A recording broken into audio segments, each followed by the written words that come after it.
Патч 1.8 перенесли на 2026 год, тестирование патча 1.7 идет уже больше недели, Stalker 2 официально уходит из Xbox Game Pass, появились новые сливы подробностей обновления, новые предметы, новые улучшения Alive, освещение и механик игры, новые фейки, разгадки РГ.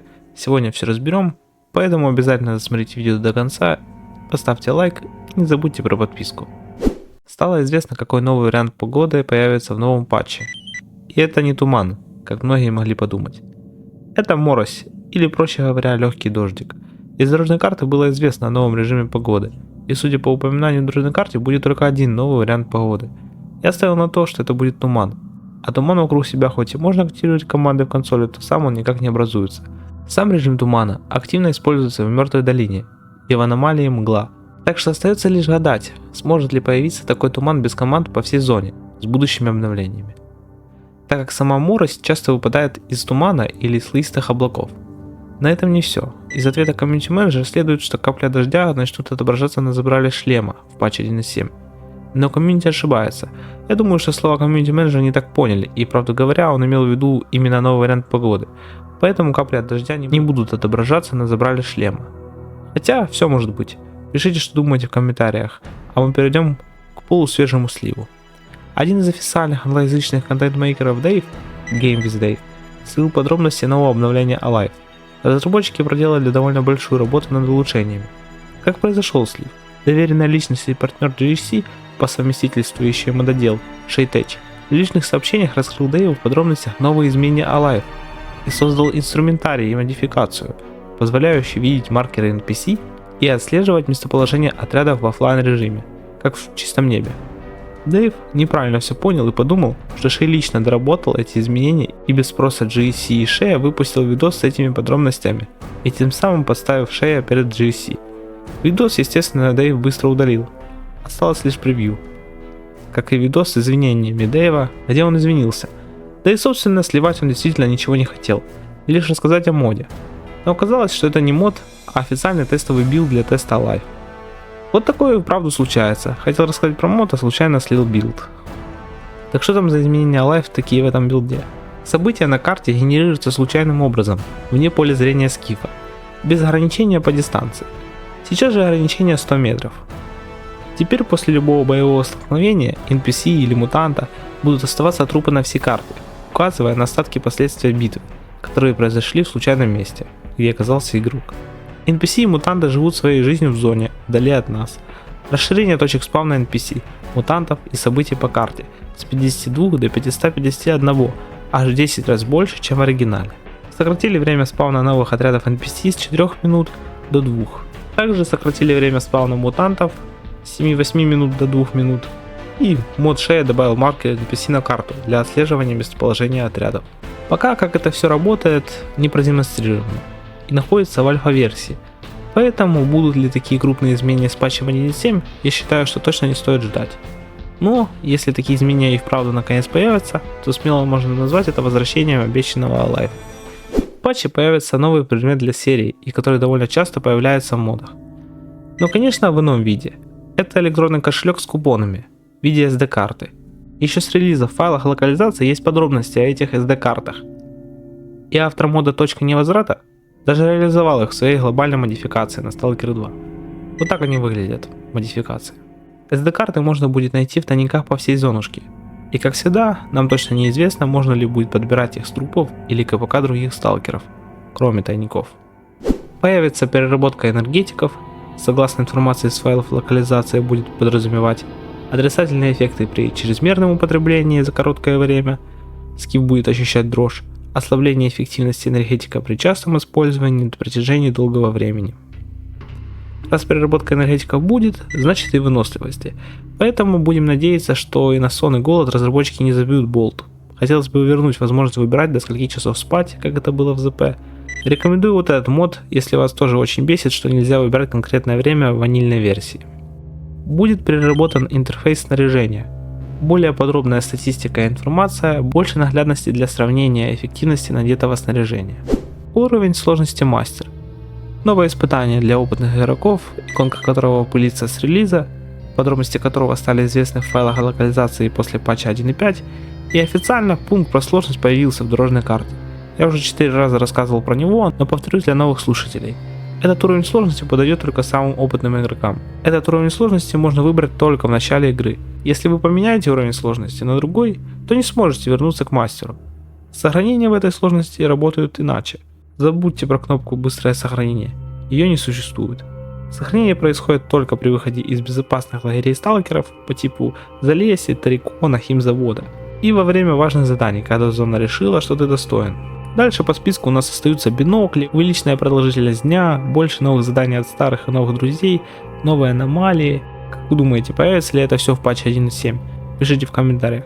Мне лично хотелось бы это все увидеть в новом обновлении, но если смотреть правде в глаза, то разработчики могут не успеть все доработать до выхода патча 1.7. Потому что один из ответов КМА про то, что в патче появится поддержка DualSense, указывает на то, что патч выйдет вместе с релизом на PS5 20 ноября или на несколько дней раньше. В прошлом видео я упоминал, что по слухам, патч 1.8 и обновление движка перенесли на 2026 год.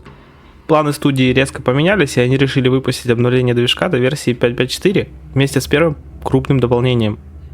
Поэтому я считал, что разработчики намерены закрыть почти все оставшиеся пункты дорожной карты в патче 1.7. Но взамен слухам пришел более авторитетный источник и заверил, что патч 1.8 будет включать обновление движка и бинокли в декабре. Главный упор патча будет на оптимизацию и поддержку консольной версии игры. Движок обновят до версии 5.5.4 и выйдет обновление движка перед DLC. Источнику неизвестно, когда разработчики собираются более масштабно анонсировать выход DLC, но я склоняюсь к 11 декабря на DGA 2025, поэтому следим за обновлениями. Еще в прошлом видео мы разобрали новые интересные концепт-арты разработчиков, будущую локацию Железный лес, поэтому рекомендую к просмотру. Да и с момента выхода видео вышло еще несколько интересных концептов, и GSC показали пару новых страниц нового артбука. Например, концепт-арт стрелка,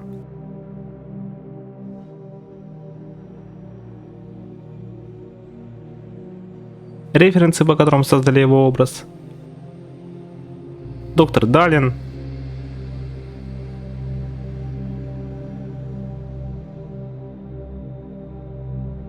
полковник Дегтярев, броня корпуса Дегтя, разные атмосферные концепты окружения.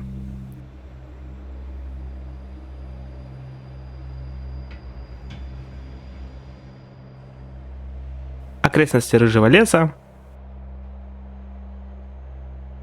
и отмененный мутант Спектр с прочими концептами. Stalker 2 стартовало закрытое бета-тестирование технологии NVIDIA KSX. Заявляют, конечно же, самые авторитетные источники.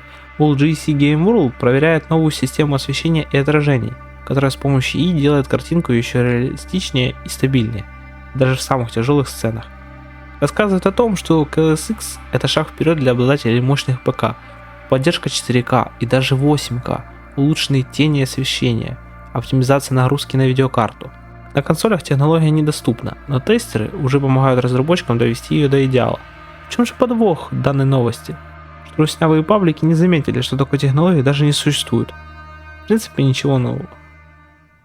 Недавно Stalker 2 получила награду лучшей технологии на CEGA Game Awards. CEGA – это ежегодная премия, где вручаются награды лучшим играм Центральной и Восточной Европы. Что именно отметили на CEGA? Категория Technology – это о фундаменте игры, о ее движке, пайпланах, стабильности, оптимизации, инструментах. Официальный список победителей и номинатов подтверждает итог. Технологическое золото за GSC, категория Best Game за Warehouse из Kingdom Come 2. Остальные ключевые награды у Bloober и 11-бит.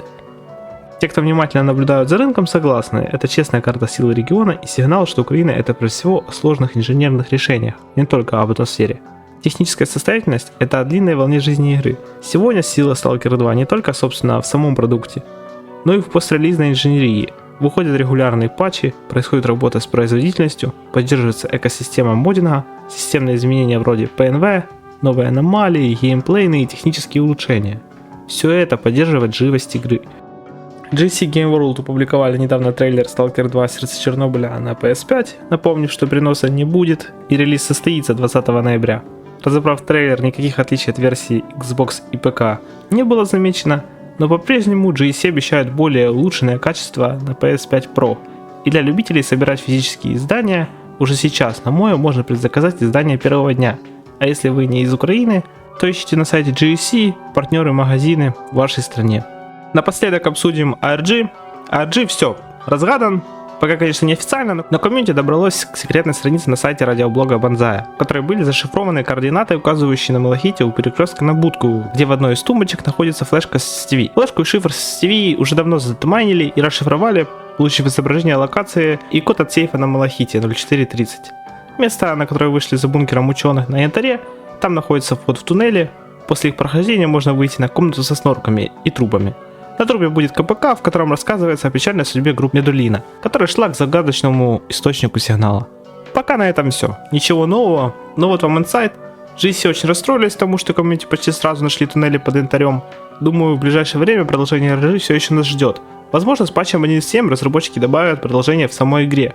А в следующем видео мы разберем все разгадки и попробуем собрать все по крупицам в цельную картину.